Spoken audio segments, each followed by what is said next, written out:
सफ़र खूबसूरत है मंजिल से भी ज़्यादा। और आज का हमारा सफ़र है मनाली से लेह लद्दाख के बाइक टूर का।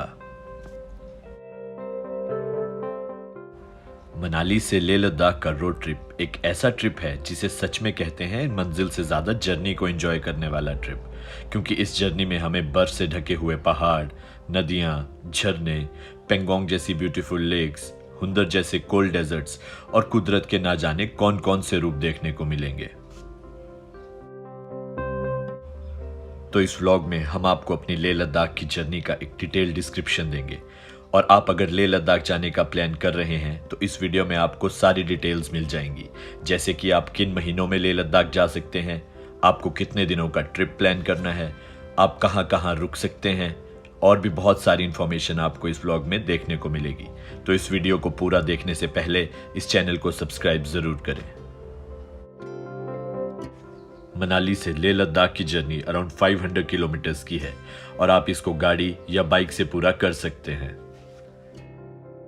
मनाली से लेह लद्दाख की जर्नी एक एडवेंचर और नज़ारों से भरी हुई ऐसी जर्नी है जिसको बाइक राइड करके सभी को लाइफ में एक बार ट्राई करना चाहिए। वैसे तो इस जर्नी को किसी भी बाइक में पूरा किया जा सकता है, बट मोस्टली लोग इसे royal Enfield bullet, Himalayan, Avenger या केटीएम ड्यूक पर पूरा करते हैं।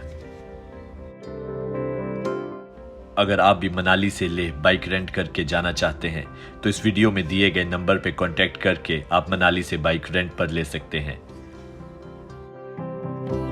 सबसे पहला सवाल आता है कि आपको कौन सी बाइक रेंट पर लेनी चाहिए।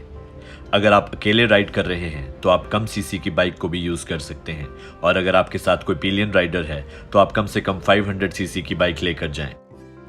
इस जर्नी के रोड का ऑल्टीट्यूड काफ़ी ज़्यादा है और यहाँ पर ऑक्सीजन की कमी हो जाती है, इसलिए जितना बड़ा इंजन आपकी बाइक का होगा आपको राइड में उतना ही मज़ा आने वाला है।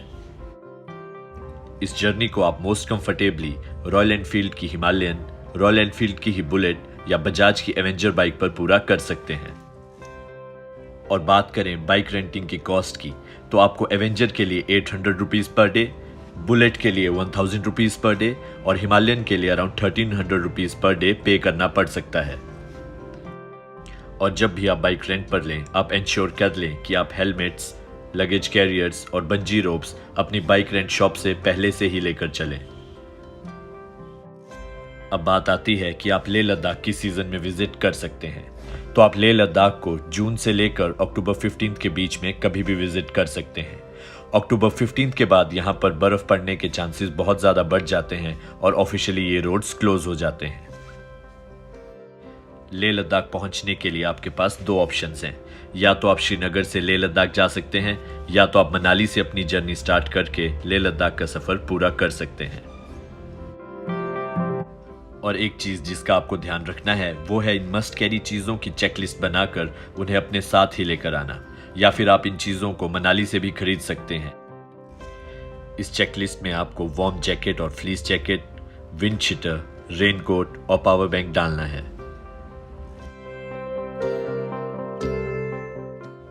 इस जर्नी में क्योंकि आपको बहुत सारे छोटे बड़े नालों को क्रॉस भी करना है, इसलिए आपके पास एक पेयर ऑफ वाटरप्रूफ शूज भी होने चाहिए। और क्योंकि पहाड़ों में मौसम बदलने के लिए देर नहीं लगती, इसलिए अपने कपड़े डालने के लिए आपके पास एक वाटरप्रूफ बैग भी होना चाहिए। मनाली से अपनी जर्नी स्टार्ट करने के बाद हमें कुछ एक परमिट्स की ज़रूरत पड़ेगी, तो पहले मैं आपको उन परमिट्स के बारे में बता देता हूँ। सबसे पहला परमिट आपको रोहतांग पास क्रॉस करने के लिए लेना होगा, जिसको कि आप ऑनलाइन या एसडीएम ऑफिस मनाली से ऑब्टेन कर सकते हैं।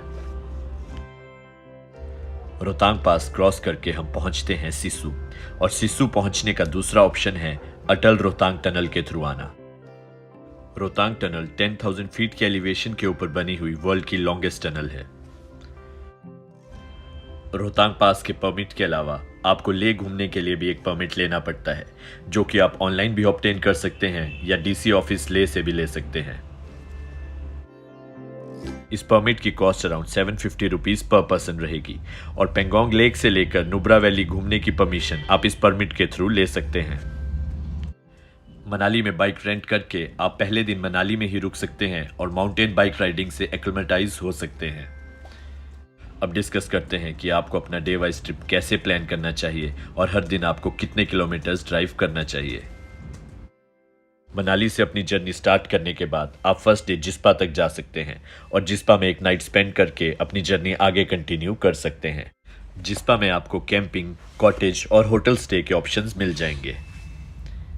और फर्स्ट डे जब आप मनाली से जिस्पा राइड कर रहे होंगे तो तांदी नाम की जगह पे आपको एक पेट्रोल पंप मिलेगा। इस पेट्रोल पंप पर आप अपनी बाइक्स के टैंक फुल करवा सकते हैं, क्योंकि मनाली से ले के रूट पर यह आपको लास्ट पेट्रोल पंप मिलेगा।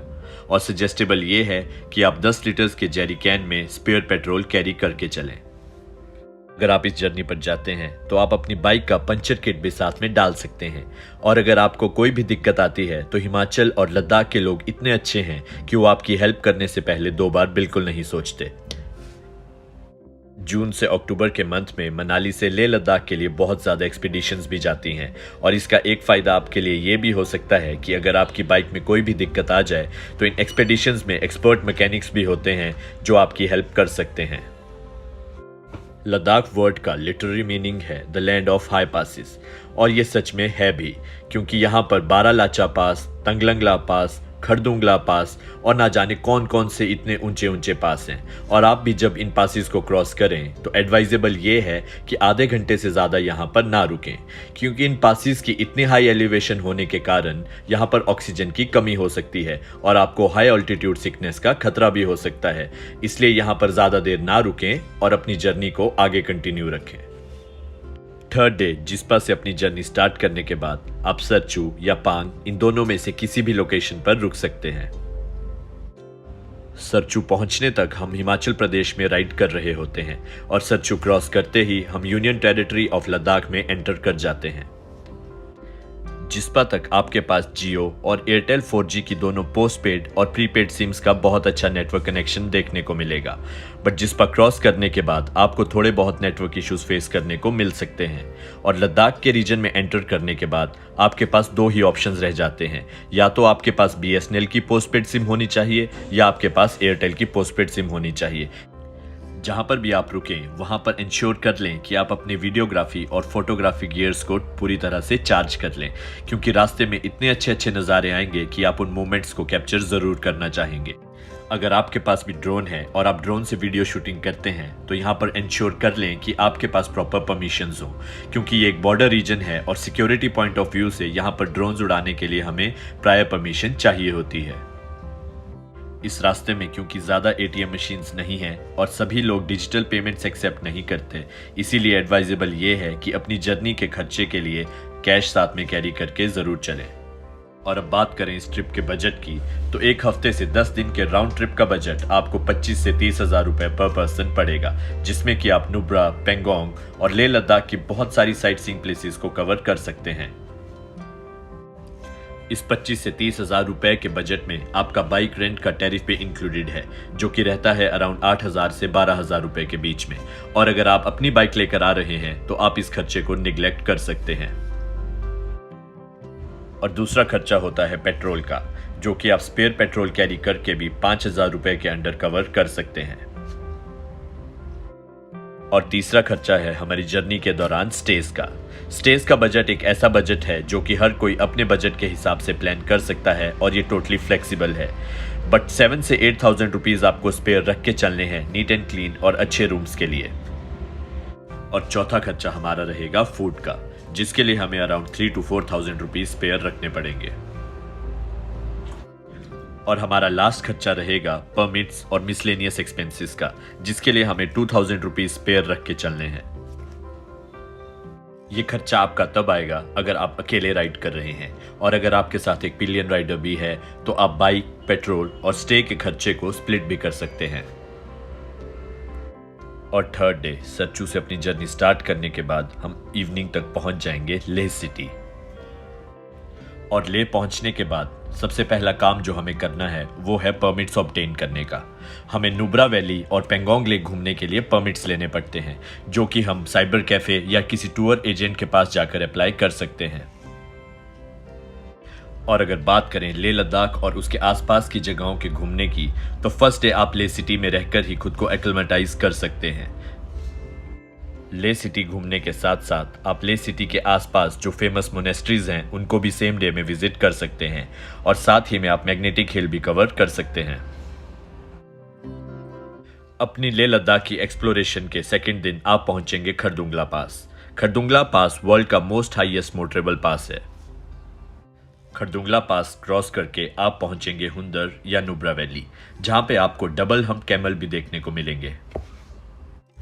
लद्दाख रीजन में आपको व्हाइट सैंड ड्यून्स एक ही जगह देखने को मिलेंगे जो कि है नुब्रा वैली, और यहाँ पर स्टे के भी बहुत सारे ऑप्शंस हैं, इसलिए यहाँ पर एक रात का स्टे तो बनता है।